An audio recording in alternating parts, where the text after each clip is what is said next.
పాడేరు నియోజకవర్గ TDP incharge శ్రీమతి గిడ్డి ఈశ్వరి గారు వారి సందేశాన్ని తెలియజేస్తారు. ఈరోజు చాలా సుదినం.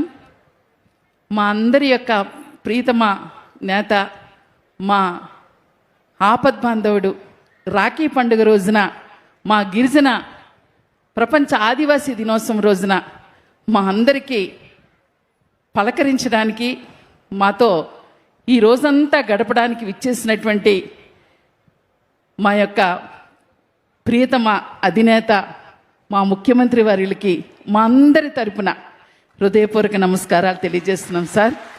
అలాగే గిరిజన ప్రపంచ ఆదివాసీ దినోత్సవ శుభాకాంక్షలు, రాఖీ పండుగ శుభాకాంక్షలు. చాలా సంతోషం సార్.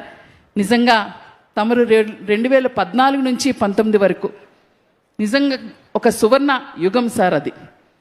అప్పుడు వేసినటువంటి సీసీ రోడ్లు కానీ, ప్రధాన రహదారులు కానీ, కాలువలు కానీ, మంచినీరు కానీ, అవి మా గిరిజన గ్రామాలని ఎంతో అభివృద్ధి పదంలో తీసుకొచ్చాం. అంతేకాకుండా సంక్షేమకు వచ్చేటప్పటికల్లా మా అక్కా చెల్లెమ్మలకు దీపం పథకం తీసుకొచ్చారు. దాంతోపాటు మా అక్కా చెల్లెళ్ళు ఆర్థిక సాధికారతను సాధించడం కోసం కాఫీ తోటలు, వాటితో పాటు ఈరోజు ప్రతి ఒక్క రైతు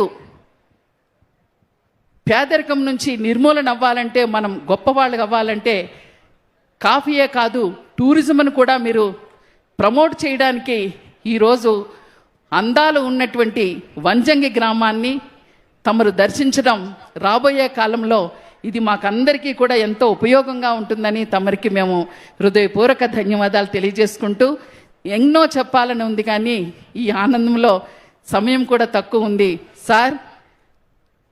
మా గిరిజనుల బ్రతుకులు బాగుపడాలన్నా, మా కుటుంబాలు బంగారు కుటుంబాలుగా ఈరోజు మార్గదర్శనలు పెట్టి మాకందరికీ ఆర్థికంగా సహాయం చేస్తున్నదని, ఏదైనా సరే మా గిరిజనులకు మీరే మాకు ఆపద్బాంధవులు సార్.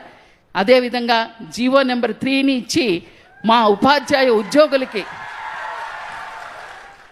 ఉద్యోగ భద్రతను కల్పించినటువంటి ఘనత తమదే సార్. అందుకనే తమకి మా అందరి తరపున శిరస్సు వంచి పాదాభివందనం చేస్తున్నాను సార్. దుర్మార్గమైనటువంటి వైసీపీ ప్రభుత్వం దాన్ని సుప్రీంకోర్టులో 50% కొట్టేస్తే కనీసం స్పందించలేని సమయంలో వరాల జల్లు కురిచేటట్లాగా రా కదిలిరా అరకులో ప్రోగ్రాంకి వచ్చి తమరు ఖచ్చితంగా జీవో నెంబర్ 3ని మరలా 100% మీకు ఇస్తానని ఆ రోజు మాకు మాట ఇచ్చడం, అదే మాకు ఈరోజు ఒక ఆయువులాగా ఉంది సార్.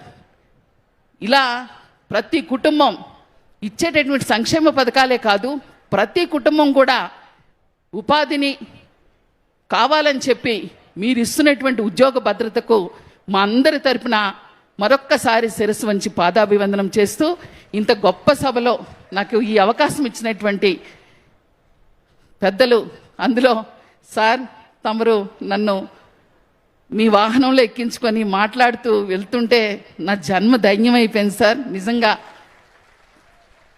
నేను చాలా చాలా ఆనందంగా తమరికి హృదయపూర్వక ధన్యవాదాలు తెలియజేసుకుంటున్నాను సార్. ఇంకా మా బ్రతుకులు బాగవ్వాలంటే మీరే మాకు మనసున్న మహారాజు, మీరే మాకు ఆపద్బాంధవులు అని కోరుకుంటూ ఈ అవకాశం ఇచ్చినటువంటి తమకు, మా ప్రజలకు అందరికీ కూడా మరొక్కసారి ధన్యవాదాలు. Thank you sir.